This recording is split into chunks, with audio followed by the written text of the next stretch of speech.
Muy bien, primero los invitados. A mi izquierda está Ted Henken, vicepresidente de ACE, que es la Asociación para el Estudio de la Economía Cubana, que acaba de hacer una conferencia aquí nutridísima en Miami. Bienvenido. Estar aquí es un privilegio. No, el privilegio es mío, de verdad. Muchísimas gracias. Sabemos de tu interés por Cuba, de cuánto has hecho, de lo que has estudiado y de lo que has aportado a este tema, a pesar de que eres norteamericano de pura cepa, ¿no? Me dicen el Yuma. Te dicen el Yuma, ¿no? Sí. Es lo que uso en Twitter para identificarme como un norteamericano, pero muy interesado en los temas cubanos y con muchos amigos cubanos.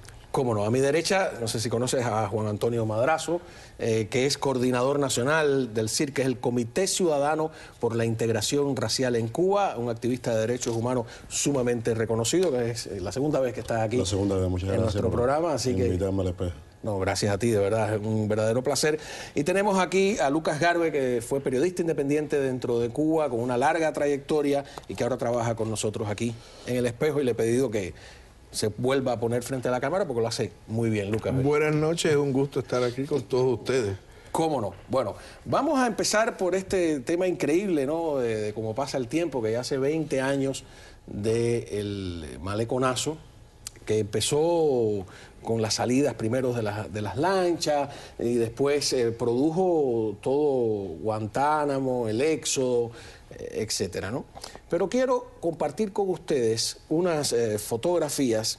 Este es un fotógrafo holandés que estaba casualmente, dice él, en La Habana, y todos hemos visto las imágenes de lo que ocurrieron, pero él toma unas fotografías que son muy ilustrativas, porque en ese círculo, algunas no se ven muy bien, pero se ve a personas vestidas de civil con armas, incluso disparando. Vamos a pasar a una segunda. Este es el Hotel Duville, ¿no?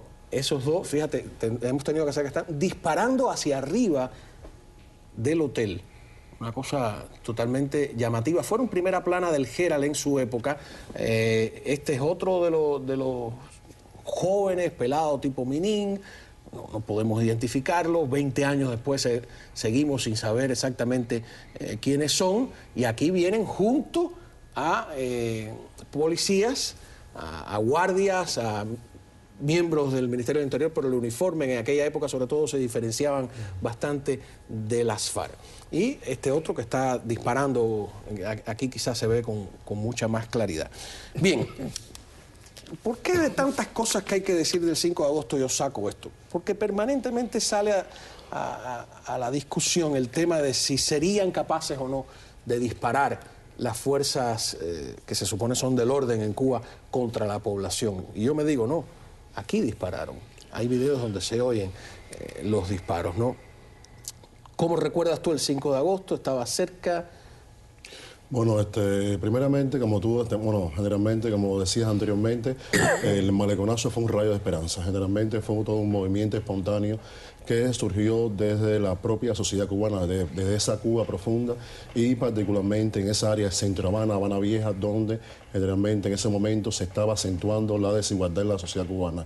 Recuerdo el maleconazo como un momento de muchísima tensión donde incluso ese mismo día había también un concierto en el Carlos Mar, donde estaba Carlos Varela también. Carlos Varela en ese momento era uno muy contestatario. Sí, en aquel momento era muy contestatario.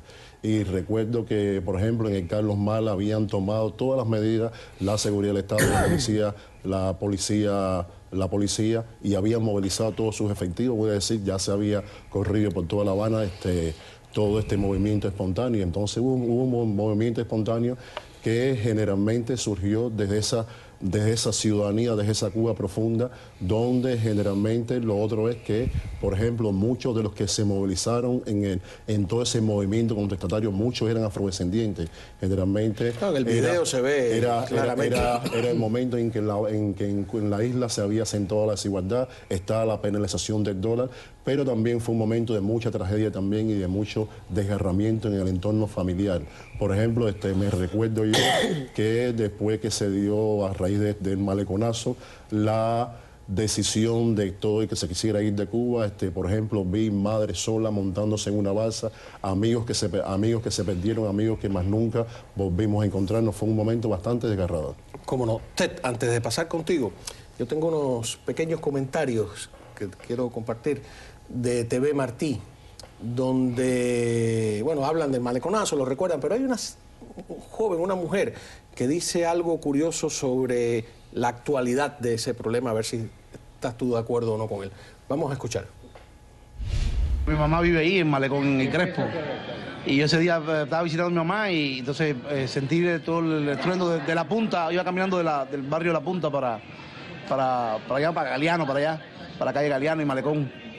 Y ahí lo vimos, yo lo vi, yo lo presencié. Yo caminé con ellos mirándolo, ¿sabes? No, sí vi la protesta, la policía como le caían a piedra a los carros de policía, el pueblo gritando abajo Fidel. Sí, yo lo vi. Se fueron sumando, cada vez que caminaban se sumaban, cada rato se sumaban más cantidad de personas. Sí me preocupa, pero yo quisiera que se repitiera, porque yo creo que ahora se unirían más personas todavía. Porque como que el régimen ya la gente se ha dado cuenta que eso no sirve y yo pienso que cada día más tenemos más cubanos con ese dolor y se incrementaría más esas protestas. Curioso este punto de vista. ¿Te parece, estás de acuerdo con lo que dice ella?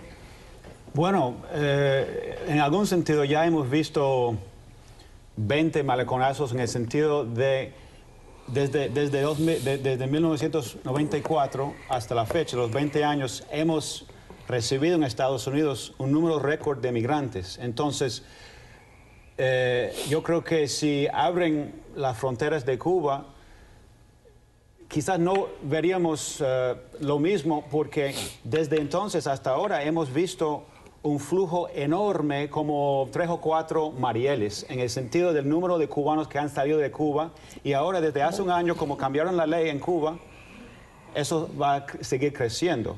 Cuba tiene una crisis ahora demográfica increíble porque la población es cada vez mayor y los jóvenes no ven realmente un futuro en Cuba, no han visto este futuro durante mucho tiempo, pero ahora tenían quizás un poco de esperanza con las reformas o las supuestas reformas de Raúl, pero el flujo sigue aumentando y los jóvenes están buscando mayormente su futuro económico, profesional, familiar, fuera del país. Lucas, ¿tú compararías esa emigración ordenada de la que habla él posterior al 94 con el maleconazo? ¿O esto que dice la joven de que ahora se podría repetir de una manera más violenta, es lo que está diciendo ella, ¿no? Si vamos a ver las cifras de los cubanos que están pasando por la frontera de México y los cubanos que están llegando por otras fronteras, incluso por fronteras internacionales como por aeropuertos, etcétera, podríamos ver que es casi un maleconazo. El problema es que de 20 años después el éxodo continúa, el éxodo no